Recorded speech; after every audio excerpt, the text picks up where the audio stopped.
प्रशांत किशोर 14 दिनों से अनशन पे थे। आज उन्होंने आमरण अनशन तोड़ा है। सत्याग्रह जो है उसकी शुरुआत आज से की है। प्रशांत जी, आपने सत्याग्रह की शुरुआत की है, गंगा में डुबकी भी लगाई है, लेकिन मुख्यमंत्री को लेकर आपने बयान दिया है, कहा कि मानसिक रूप से बीमार है, उनके लिए हेल्थ बुलेटिन जारी करना चाहिए। ऐसा क्यों लगा? ऐसा इसलिए लगा कि पिछले 2 साल से नीतीश कुमार के जिस तरह के वक्तव्य आ रहे हैं, उनकी जो भाव भंगिमाएँ हैं, उनकी जो कार्यशैली है, वो उसको देखकर एक जनरल यहाँ स्पेकुलेशन आम हो गई है कि मानसिक तौर पर नीतीश कुमार स्वस्थ नहीं हैं। तो मेरा भी पिछले 14-15 दिन का अनुभव ये रहा, प्रशासन से बात करके, डील करके, जितने व्यवस्था से लोगों से हम लोग बात किए हैं, तो कहीं ना कहीं ये संकेत साफ आ रहे हैं कि मानसिक तौर पर नीतीश कुमार स्वस्थ नहीं हैं। तो मैं नहीं जानता हूँ कि स्वस्थ हैं कि नहीं है। मैंने मांग ये की है कि 13 करोड़ लोगों का मुखिया, अगर उसके बारे में ये बात चल रही है तो सरकार के हित में है, नीतीश कुमार के हित में है, बिहार के हित में है कि एक मेडिकल बोर्ड बने या कोई एक मेडिकल विज्ञप्ति जारी हो जो ये बताए कि नीतीश कुमार मानसिक तौर पर स्वस्थ हैं और बिहार के मुख्यमंत्री बने रहने की स्थिति में हैं। करीब 11 महीने और बचे हैं चुनाव को लेकर। एक तरफ आपने अधिकारियों को लेकर कहा कि जिस अधिकारियों ने मेरे पे कार्रवाई की थी उनको कोर्ट तक ले जाएंगे, मानवाधिकार में घसीटेंगे। दूसरी तरफ और भी लोग कह रहे हैं कि अधिकारियों का बोलबाला है। क्या लगता है कि अधिकारियों के बल पे ही नीतीश कुमार चल रहे हैं? नहीं, देखिए, मेरे साथ उन्होंने क्या किया ये मुद्दा नहीं है। वो जो संविधान सम्मत बात है, जिस तरह से उनका कंडक्ट होना चाहिए, वो कंडक्ट उनका नहीं है, इसलिए उनको कोर्ट फेस करना पड़ेगा। प्रशांत किशोर के साथ उन्होंने क्या किया नहीं किया वो महत्वपूर्ण नहीं है, लेकिन अगर महत्वपूर्ण यह है कि आप प्रशांत किशोर के साथ गांधी मैदान में भरे मीडिया के सामने ऐसा गलती कर सकते हैं, तो ज़रा अंदाज़ा लगाइए कि बिहार के गाँवों में, बिहार के युवाओं के साथ, सामान्य परिवार के बच्चों के साथ क्या होता होगा। जिस पुलिस प्रशासन की जो मर्जी आई वो कर लिया।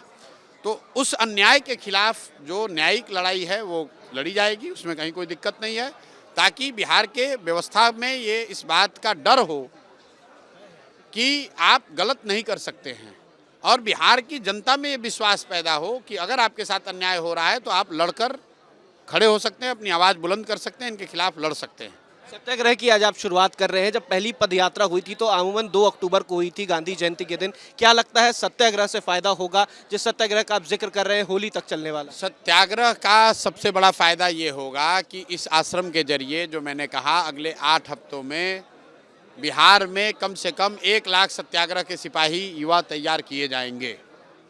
अकेले प्रशांत किशोर क्या कर लेंगे? अकेले प्रशांत किशोर तो 13 करोड़ जनता को नहीं जगा सकते हैं। 40,000 बिहार में गांव हैं। हर गांव में जब 4-4, 5-5 युवा खड़ा होगा, जो सत्याग्रह की भावना को समझता हो, सत्याग्रह की ताकत को समझता हो, जो ये समझता हो कि यही वो रास्ता है, जाति और धार्मिक उन्माद नहीं, हिंदू मुस्लिम नहीं, अनाज नहीं, यही वो रास्ता है, गांधी का बताया हुआ रास्ता है, जिससे कि व्यवस्था बदलेगी और व्यवस्था बदलेगी तो उनका जीवन बदलेगा। इसलिए इस आश्रम के जरिए 1 लाख सत्याग्रह के सिपाही युवा तैयार किए जाएं, जो बिहार की लोगों की, समाज की चेतना को पुनर्जीवित करे, ताकि बिहार में सत्य आधारित व्यवस्था का निर्माण हो सके। आखिरी सवाल है, बीपीएससी के द्वारा, जो हाईकोर्ट के द्वारा आज जो रिपोर्ट आनी थी, जो जजमेंट आना था, वो टल गया है, 30 तारीख को अब आएगा। क्या लगता है कि हाईकोर्ट की तरफ से जो फैसला आएगा वो आपके हित में होगा, छात्रों के हित में होगा, या फिर आगे भी बढ़ेंगे? न्यायालय है, न्याय के संग खड़ा होगा, ऐसा हम लोग का विश्वास है। छात्रों के साथ अन्याय हुआ है तो न्यायालय से उनको जरूर न्याय मिलेगा।